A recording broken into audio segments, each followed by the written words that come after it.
আল্লাহু আকবার। লা লা লা লা, ঘোড়া ঘোড়া মোটা ঘোড়া ঘোড়া ঘোড়া। আল্লাহু আকবার। দাঁড়া, নামাজ আগে শেষ হোক। ছেলেবেলার জন্য শান্তির মতো নামাজও পড়তে পারছে না। 1 2 ইমাম 3 সাহেব 4 সালাম ফিরাচ্ছে না কেন? 1 2 3। আসসালামু আলাইকুম রহমতুল্লাহ। আসসালামু আলাইকুম রহমতুল্লাহ। এই, এদিকে আয়। না, এ বাচ্চা কাজে মসজিদে নামাজ পড়ার মতো কোনো কায়দা নেই তো। এ তো খুব অশান্তি করছে। তোর আব্বা কানে? আমার আব্বা ওই যে সুবহানাল্লাহ, আলহামদুলিল্লাহ, আল্লাহু আকবার। কি ব্যাপার ভাই, নাবালক ছেলে পেলে মসজিদে আনেন কেন?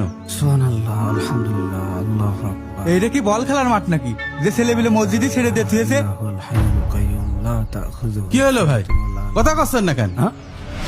কি হয়েছে ভাই, আমার কোশ্চেন কি হয়েছে ভাই? কি হয়েছে মানে? আপনার ছেলে আমার পিটি বাড়িতে নাচানাচি করছে। ও ভাই, কিছু মনে করেন না, ছোট মানুষ তো, বুঝতে পারিনি, মাফ করে দেন। ছোট বড় সেটা কথা না, মসজিদ কি খেলার মাঠ নাকি? না, খেলার মাঠ না। শোনেন, কাল থেকে আপনিও আসবেন না, আপনার ছেলেকেও নিয়ে আসবেন না।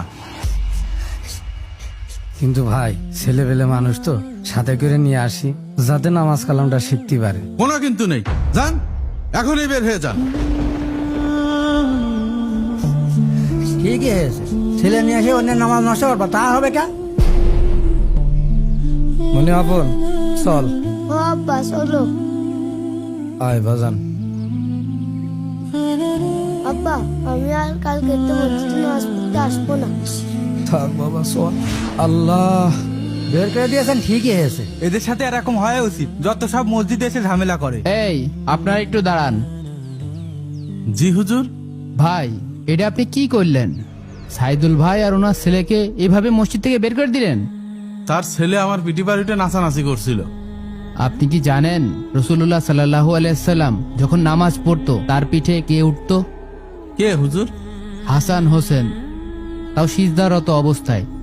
কিন্তু হুজুর, রাসূলুল্লাহ সাল্লাল্লাহু আলাইহি সাল্লাম লম্বা সিজদা দিতেন। কেন জানেন? না হুজুর। কারণ বাচ্চা দুটো পড়ে যেয়ে যেন ব্যথা না পায়। হুজুর, আপনি কি জানেন শহরের চেয়ে গ্রামের মানুষের ঈমান আখলাকের অবস্থা খারাপ? আমাদের এই মহল্লায় প্রায় 100 ঘর লোক দেখেন নামাজ পড়তে এসে মাত্র 5 জন। তার ভিতরে আপনি বাচ্চাটাকে এভাবে বকাবকি করে পাঠিয়ে দিলেন। এখন আপনিই কন, এই বাচ্চাটা কি তার জীবদ্দশায় কোনদিন নামাজ পড়তে আসবে? ছোট মানুষ ভুল করেছে, তাকে বুঝিয়েও বলা যেত। আমার কাছে মনে হয় আল্লাহর ঘর থেকে তাকেই বের করে দেয়া দরকার যারা মসজিদ থেকে বাচ্চাদের বের করে দেয়।